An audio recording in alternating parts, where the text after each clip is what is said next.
Potekal je dvoboj med domačim Krškim in nogometaši Celja. Lani v začetku lige so Krčani doma presenetili Celjane, letos so želeli podobno zgodbo. Tokrat prva akcija tekme za nogometaše Celja, priložnost za Glavaša, ki je bil pred vrati v izjemno ugodnem položaju, a tokrat je zgrešil, ostala je pri začetnem rezultatu.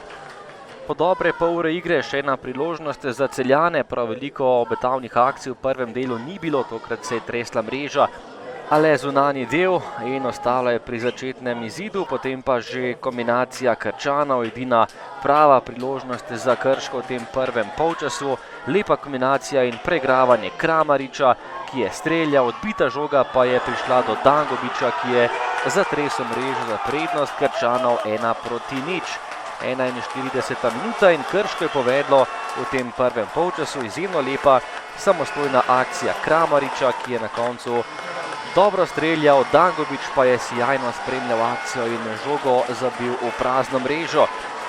To je bil tudi edini gol v prvem polčasu, v drugem pa veliko bolj živahno, najprej nekaj zatiša pred nevihto, najprej strel za Kramariča, dober poizkus, ampak odlična obramba Kotnika, ki se je tokrat izkazal in rešil Celjane. Nogometaši Krškega so imeli veliko prostora v protinapadih, eden izmed takih je prišel že v naslednji akciji in dober strel in podaja Šturma. Vroče je bilo pred vrati, na koncu pa so Celjani odbili žogo in še naprej so ostali v boju za 3 točke. Protinapad Celja že v naslednji akciji in tokrat je šla žoga za nekaj metrov mimo vrat, lepa obetavna akcija, prva v tem drugem delu tudi za Grofe.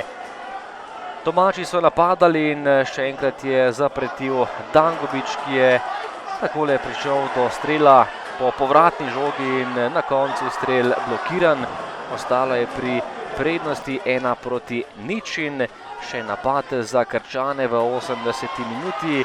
Zeleni so napadli prek razpoloženega Kramariča, ki je še enkrat streljal in takole odlična obramba vratarja Kotnika.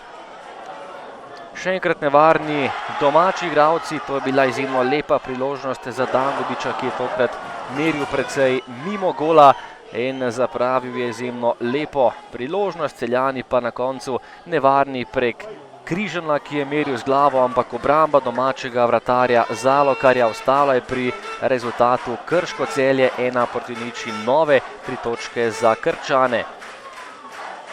Čestitev igralcem, mislim, da so odigrali res odlično tekmo, praktično v vseh pogledih. Mislim, da bi si zaslužili še sigurno kakšen gol več. Ampak bili smo res, mislim, da na precej visokem nivoju, tako da čestitke igralcem in hvala tudi polnemu štadionu. Ja, komentar tekme, pri 0:0 smo imeli 2-3 100% priložnosti, nismo dosegli zadetka, ampak precej neodgovorno smo igrali, nismo odigrali prvič, se niso igralci držali navodili in mogli bomo marsikaj narediti, da discipliniramo ekipo. Po drugi strani bi pa čestitil Krškem na zmagi, mi pa moramo dati glave gor. Zdaj so igralci videli, da lahko z vsakim izgubijo, da ne smejo živeti v nebesih. Jaz nikoli nisem, jaz sem vedno na zemlji, vem, da lahko vsega zmagamo, vem, da lahko z vsakim izgubimo in nočem to reči, da bo ta dobra šola ta poraz, ampak bolj se je učiti iz zmag, se več naučiš iz porazov, pa ne, in tukaj bomo veliko naredili na taktični disciplini in tudi individualni disciplini vsakega igralca in vem, kaj delati naprej in vem, kako najti pot, da prijemo spet v zmagovalni niz.